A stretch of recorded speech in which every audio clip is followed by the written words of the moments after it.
ರಾಜ್ಯ ಬಿಜೆಪಿ ಕಚೇರಿಗೆ ಯುವ ಕಾಂಗ್ರೆಸ್ ಮುತ್ತಿಗೆ ಹಾಕುವಂತ ಪ್ರಯತ್ನವನ್ನ ಪಟ್ಟಿದೆ.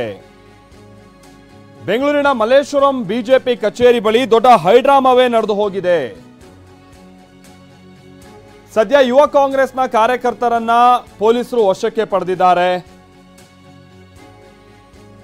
ಯಾವಾಗ ಕೈ ಕಾರ್ಯಕರ್ತರು ಕಚೇರಿ ಮುತ್ತಿಗೆ ಹಾಕೋದಕ್ಕೆ ಪ್ರಯತ್ನ ಪಟ್ಟರೋ ಬಿಜೆಪಿ ಕಾರ್ಯಕರ್ತರು ಕೈ ಕಾರ್ಯಕರ್ತರನ್ನ ತಡೆಯೋದಕ್ಕೆ ಪ್ರಯತ್ನ ಪಟ್ಟಿದ್ದಾರೆ. ಹನುಮ ಧ್ವಜ ಹಿಡಿದು ಮೋದಿ ಪರ ಬಿಜೆಪಿ ಕಾರ್ಯಕರ್ತರು ಘೋಷಣೆ ಹಾಕೋದಕ್ಕೆ ಶುರು ಮಾಡಿದ್ರು. ಬಿಜೆಪಿ ಕಾರ್ಯಕರ್ತರನ್ನ ತಡೆಯೋದಕ್ಕೂ ಪೊಲೀಸರು ಹರಸಾಹಸ ಪಡಬೇಕಾದಂತ ಅನಿವಾರ್ಯತೆ ಎದುರಾಗಿತ್ತು. ಇದು ಬೆಂಗಳೂರಿನ ಮಲ್ಲೇಶ್ವರಂನಲ್ಲಿರುವಂತಹ ಬಿಜೆಪಿಯ ಕಚೇರಿ ಬಳಿ ಕಂಡುಬಂದಂತ ಹೈಡ್ರಾಮಾ.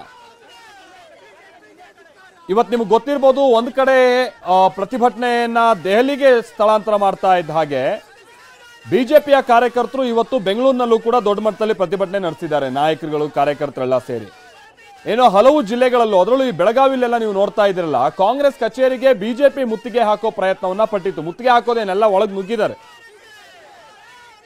ಇನ್ನೊಂದು ಕಡೆ ಬಿಜೆಪಿ ಇವತ್ತು ಸಿಎಂ ಕಚೇರಿಗೆ ಮುತ್ತಿಗೆ ಹಾಕೋದಕ್ಕೆ ಬೆಂಗಳೂರಿನಲ್ಲೂ ಪ್ರಯತ್ನ ಪಡ್ತು.